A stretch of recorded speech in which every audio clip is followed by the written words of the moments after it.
বিসমিল্লাহির রহমানির রহিম। সংগ্রামরত ছাত্র ছাত্রী জনতা এবং দেশপ্রেমিক বাংলাদেশি দেশে বিদেশে যে যেখানে আছেন, আসসালামু আলাইকুম। জানি অনেকের মনে প্রশ্ন আসবে, আমি এমন দেশে এভাবে কেন এলাম? বাংলাদেশে যুদ্ধ শুরু হয়ে গেছে। সবাইকে সতর্ক করতেই আমি অত্যন্ত জরুরি কিছু তথ্য প্রকাশ করতে আপনাদের সামনে এলাম।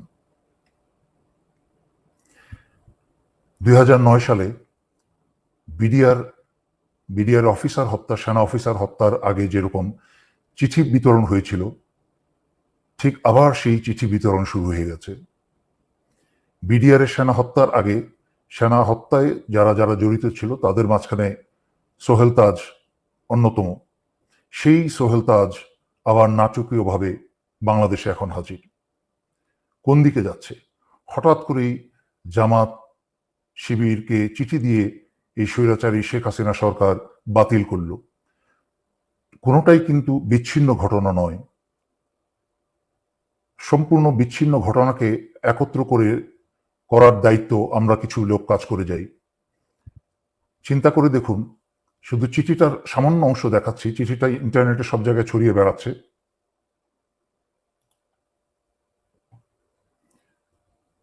চিঠির লেখা দেখুন। প্রিয় জেনারেল সাহেবগণ, পরিবর্তনের ধ্বনি কি শুনতে পাচ্ছেন? সোজা চলে যাই। আপনারা 2009-এর বিডিআর হত্যাযজ্ঞ থেকে কোনো শিক্ষা গ্রহণ করেননি। সাধারণ সৈনিকদের লেখা এই খোলা চিঠিটি সেটারই প্রমাণ বহন করে। একটু সতর্ক করে দিই আপনাদেরকে, এই স্বৈরাচার সরকারের পতন কিন্তু সময়ের ব্যবধান মাত্র। তারপরে অনেক কথা লেখা আছে। আরেকটা চিঠিতে চলে যাই, আরেকটা অংশ। কতটা নিচে নেমেছে সেনাবাহিনীর ভাবমূর্তি একবার চিন্তা করুন। কোথায় গেল সেই চেতনা ও মূল্যবোধ যা আপনারা আমাদের দিনরাত মুখস্থ করান?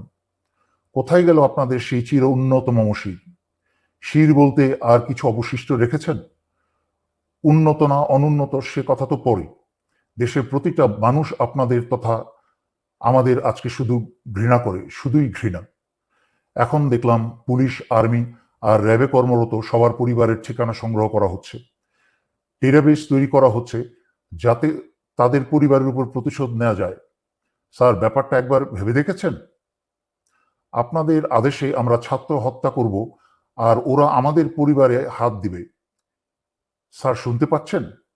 আপনারা কি পারবেন আমাদের পরিবারের নিরাপত্তা দিতে? পারবেন পুরো দেশটাকে ক্যান্টনমেন্ট বানিয়ে ফেলতে? চিঠিটা আরো বেশ বড়। তবে এই চিঠিটায় যেই কথাগুলো উল্লেখ করা হয়েছে, যারা আপনারা সচেতন নাগরিক, দেশপ্রেমিক নাগরিক, যারা আমার লাইভ বা ভিডিও আপনারা দেখেন, তারা নিশ্চয়ই শুনেছেন। বহুদিন যাবৎ আমি এই সতর্ক বাণী দিয়ে আসছিলাম। এভাবে বলছিলাম যে এই বাংলাদেশের সাধারণ সৈনিকের পরিবাররা কিন্তু গ্রামে গঞ্জে থাকে, তারাও অত্যাচারিত। কিন্তু সেনানিবাসে এই হাসিনার পয়সা খেয়ে যারা আজকে দেশ এবং জনগণের বিরুদ্ধে কাজ করছেন, তাদের ভবিষ্যৎ পরিণতি কি হবে আমি কিন্তু বারবার সতর্ক করে আসছিলাম। যদিও ছাত্রছাত্রী এবং জনতার উপর যারা গুলি চালিয়েছে সেটা সমগ্র সেনাবাহিনী চালায়নি, চালিয়েছে হাসিনার পোষা এবং হাসিনার বাছাই করা যাদেরকে ঢাকায় 46 ব্রিগেডে বসানো হয়েছে। তার মাঝখানে একজন হচ্ছে অত্যন্ত জঘন্য চরিত্রের ব্রিগেডিয়ার জেনারেল ইমরান, যে শেখ হাসিনার প্রধানমন্ত্রী কার্যালয়ই ছিল এক সময়, এবং তার ক্যাডেট কলেজের বন্ধু বান্ধবের মতামতে সে একটা সাইকোপ্যাথ। সে নিজের আপন ভাইকেও ঠান্ডা মাথায় খুন করতে দ্বিধা করবে না, এবং তার ক্যাডেট কলেজের বন্ধুরা তাকে বহুবার তাদের কাছ থেকে বিচ্ছিন্ন করেছে তাকে। এই সাইকোপ্যাথকে, হাসিনার মতো এক সাইকোপ্যাথ, এই সাইকোপ্যাথকে 46 ব্রিগেডে বসিয়েছে। আর 46 ব্রিগেড চলে হচ্ছে হাসিনার আত্মীয় বর্তমান সেনা প্রধান জেনারেল ওয়াকারের সরাসরি নির্দেশে, কোনো ডিভিশনের অধীনে নয়। গুলিগুলা ছুড়েছে হচ্ছে এই 46 ব্রিগেডের কিছু কুসেনা, চরিত্রহীন কিছু কুসেনা। সমগ্র বাংলাদেশের অন্যান্য সেনানিবাসে থাকা সেনারা না। তাই আপনারা সমগ্র সেনাবাহিনীর উপর ভুল বুঝবেন না। যদিও সেনাবাহিনীর দায়িত্ব ছিল জনগণের কাতারে দাঁড়িয়ে আসা, জনগণ এবং দেশকে রক্ষা করা, সেইটা পবিত্র দায়িত্ব হচ্ছে জনগণের। যাই হোক, যেহেতু হাসিনা তার সর্বোচ্চ ক্ষমতা ব্যবহার করে ফেলেছে ক্ষমতায় টিকে থাকার জন্য, পুলিশ, বিজিবি, প্যারামিলিটারি সব ব্যবহার করেছে, এমনকি সশস্ত্র বাহিনী ব্যবহার করে কারফিউ পর্যন্ত জারি করেও ছাত্র জনতার বিরুদ্ধে পরাজিত হয়েছে। এখন স্বৈরাচারী শেখ হাসিনার হাতে আর কোনো শক্তি বাকি নেই। সেই কারণে স্বৈরাচারী শেখ হাসিনা বাংলাদেশের চিরশত্রু ভারতের ষড়যন্ত্রের কে আহ্বান জানিয়েছে বিডিআর এর মতো আরেকটা হত্যাকাণ্ড ঘটাতে। বাংলাদেশ সেনাবাহিনীতে, সেনানিবাসে বা বিভিন্ন কোনো অর্গানাইজেশনে যদি এই ধরনের একটা হত্যাকাণ্ড চালানো যায়, তাহলে ভারতের পরিকল্পনা হচ্ছে বাংলাদেশকে প্রহরী শূন্য করা, বাংলাদেশের সার্বভৌমত্ব এবং স্বাধীনতা রক্ষা করার জন্য আর কোনো প্রহরী বাকি না থাকে। তাই নিজেদের মাঝখানে রক্তক্ষয় শুরু করে দিয়ে সেনাবাহিনীর অফিসার এবং দেশপ্রেমিক সেনাদেরকে হত্যা করে হাসিনা বাংলাদেশের ভিতরে ভারতীয় সেনা প্রবেশ করাবে। তার উদাহরণ আপনারা দেখেছেন এবং শুনেছেন। স্বৈরাচারী শেখ হাসিনা ভারতের সাথে গোপনে বাংলাদেশের বুক চুরে রেল চলাচলের ব্যবস্থা করেছে। যেই ভারতের রেল বিভাগের ভারতীয় সৈন্যের সংখ্যায় প্রায় 70,000 প্রশিক্ষিত সৈন্য, তারা যে কোনো সময় যে কোনো প্রয়োজনে এই উপমহাদেশে যেখানে ভারতের রেল চলে, রেল যোগাযোগ আছে, সেখানে প্রয়োজনে তারা মুহূর্তেই হাজির হয়ে যেতে পারে। তার মানে এই রেল ব্যবস্থার নাম করে বাংলাদেশের ভিতরে চাইলে ভারত প্রয়োজনে 70,000 সেনা মোতায়েন করতে পারে। একদিকে বাংলাদেশের প্রহরী সেনা হত্যা করবে, আর একদিকে ভারতীয় সেনা প্রবেশ করে বাংলাদেশ দখল করবে এবং স্বৈরাচারী শেখ হাসিনাকে বাঁচাবে।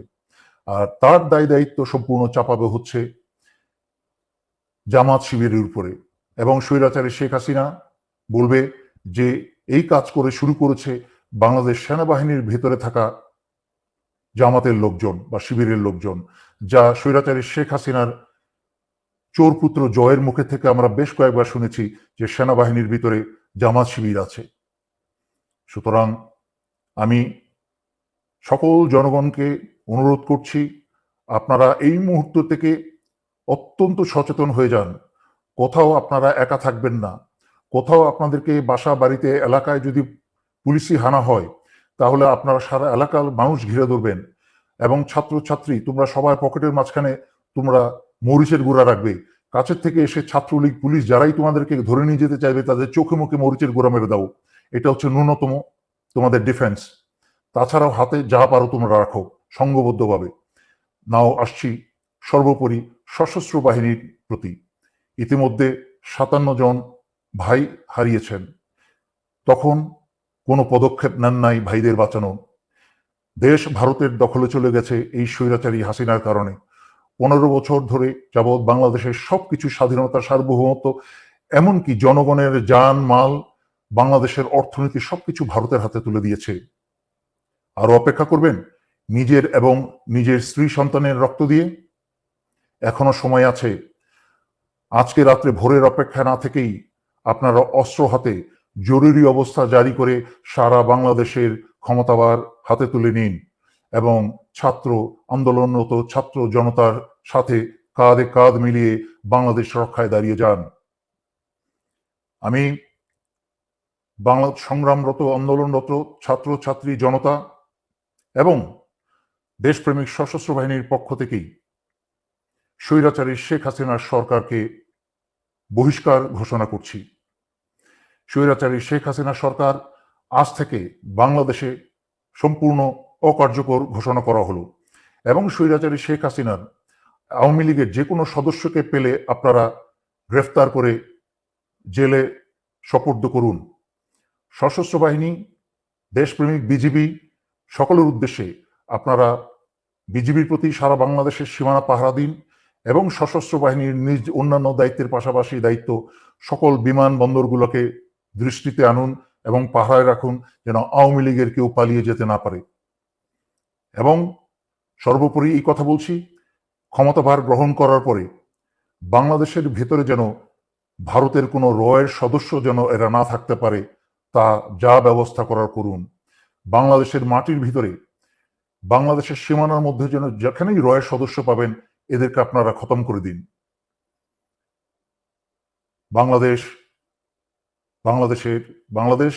স্বাধীনতা, সার্বভৌমত্ব কে রক্ষা করার দায়িত্ব আমরা যারা বেঁচে আছি এবং পরবর্তী প্রজন্ম বা নতুন প্রজন্ম ইতিমধ্যে তাদের দায়িত্ব 15 বছর অবহেলার পরে তারা এখন দায়িত্ব বুঝতে শুরু করে দিয়েছে। তারা দেশ ভালোবাসতে শুরু করে দিয়েছে। তাদের মাঝখানে আর মৃত্যুর ভয় নেই।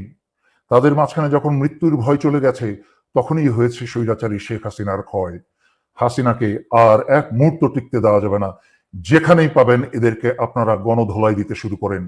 সশস্ত্র বাহিনী, আবারও বলছি শেষ কথা, জরুরি অবস্থা জারি করে বাঁচতে হলে, দেশকে বাঁচাতে হলে, জনগণকে বাঁচাতে হলে জরুরি অবস্থা জারি করে এখনই ক্ষমতা হাতে নিন। এই বলে আমি আজকের জন্য এখানেই শেষ করছি। ধন্যবাদ। আসসালামু আলাইকুম।